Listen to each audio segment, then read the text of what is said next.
Assalamualaikum warahmatullahi wabarakatuh.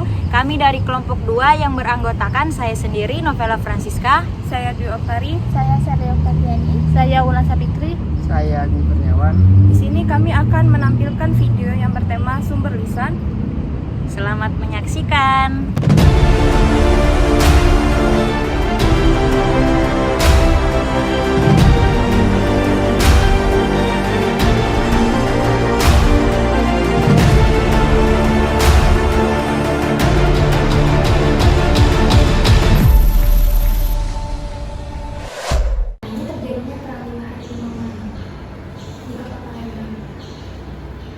Yang jelas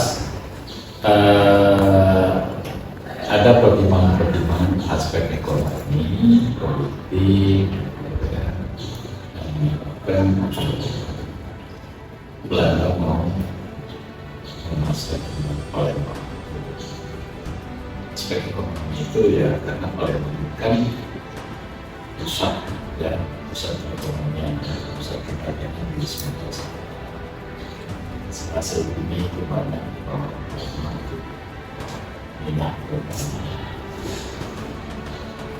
politik Palembang ini kan pusat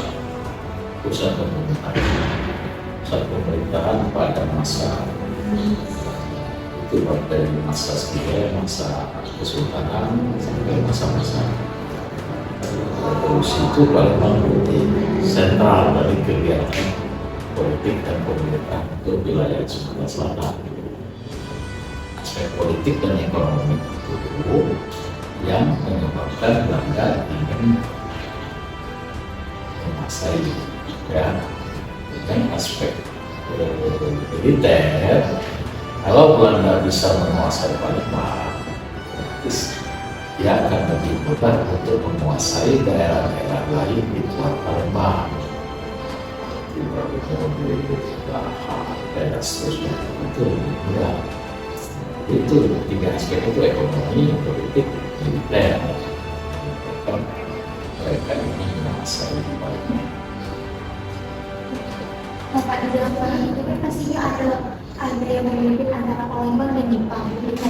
Pihak-pihak yang memimpin dari pihak Palembang ini siapa Pak, dan dari pihak Jepang siapa yang memimpin perang 5 hari 5 malam? Jepang tidak ada. Karena 5 hari 5 malam itu tahun 47, Jepang sudah angkat kaki tahun 45. Nah, jadi tahun 47 itu Palembang sudah ada pasukan Belanda di bawah Kolonel Molina utamanya. Kolonel Molina itu yang memimpin pasukan Belanda di Palembang.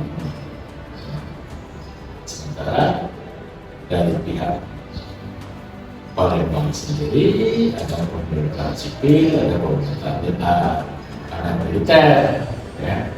Kalau sipilnya itu Pak Isa, ya. Kemudian Isa, ada Pak Razak, ya. Presiden Razak, ya. Militernya Pak Masuk Kos, Pak Simbolon, ya. Kolonel Manudin Simbolon, kemudian Panglima divisi, ya, divisi 2 Garuda, kemudian divisi 2 ya. Divisi 2 Pak Bambang Toyo. Itu ada lagi pimpinan militer itu dari resimen 15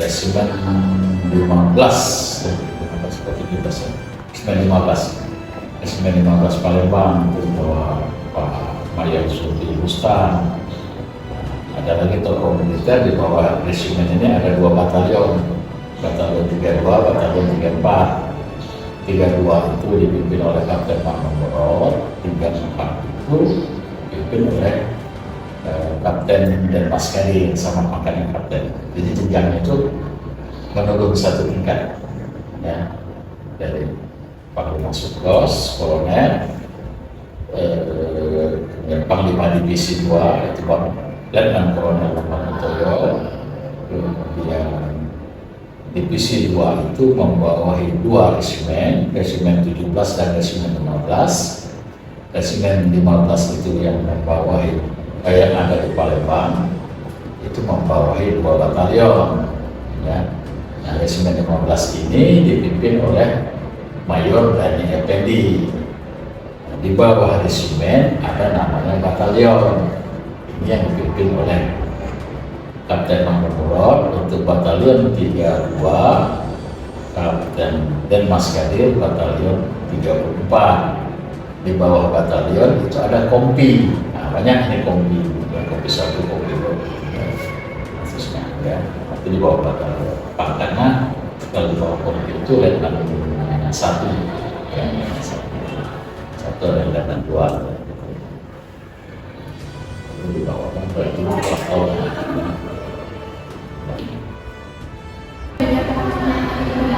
Bagaimana kondisi kota Palembang pada saat terjadinya perang dan sesudah terjadinya perang? Ya kalau sebelum perang itu dia gini, Inggris masuk ke Palembang itu pada Oktober 1945. Ya. Tahun 46 Inggris meninggalkan Palembang. Setahun ya, Palembang. Oktober 46 dia meninggalkan Palembang. Nah, ketika Inggris pulang ke negerinya, Belanda tetap berada di Palembang. Itu biaya balik. Nah, daerah-daerah yang tadinya diduduki oleh Inggris, ya, itu diambil alih oleh Belanda.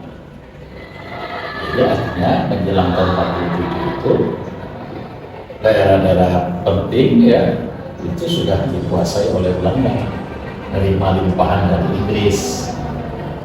Tahun 47 itu terjadi perang tahun 47. Nanti sesudah perang tahun 47 itu setelah 5 malam semua kekuatan militer dan sipil kekuatan militer itu semua harus keluar dari kota Palembang sejauh 20 km. Sedangkan pemerintahan sipil juga sebagian masih ada tinggal di Palembang, tapi sebagian sudah mengungsi keluar Palembang. Misalnya Residen Palembang Abdul Razak itu ada di Palembang. Gubernur Sumatera Selatan, Gubernur Muda Sumatera Selatan Pak Isa ada di Palembang. Abdul Razak keluar lahan dia. Itu pertama-tama boleh dikatakan sesudah perang 5 hari 5 malam Palembang itu sepenuhnya dikuasai oleh Belanda.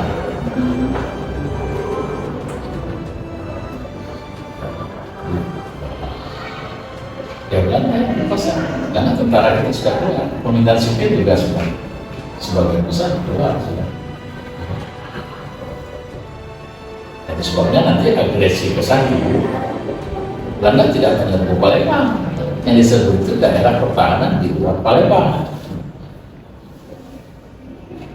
Itu artinya, ya.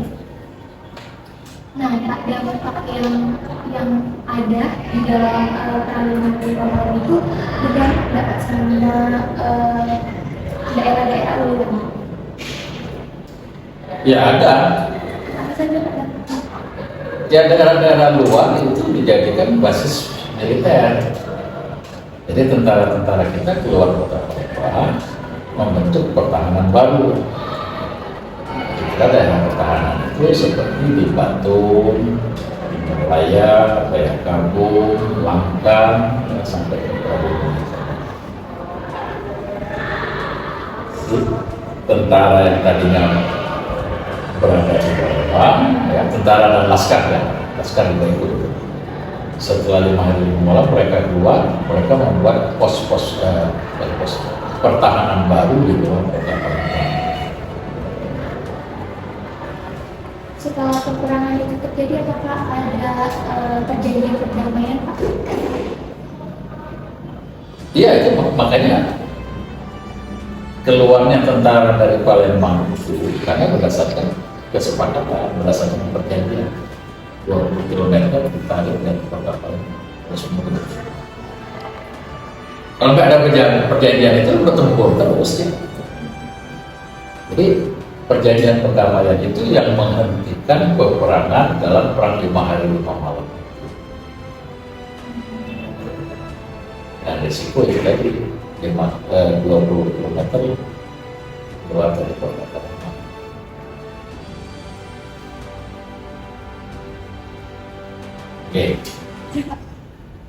Pak. Nah,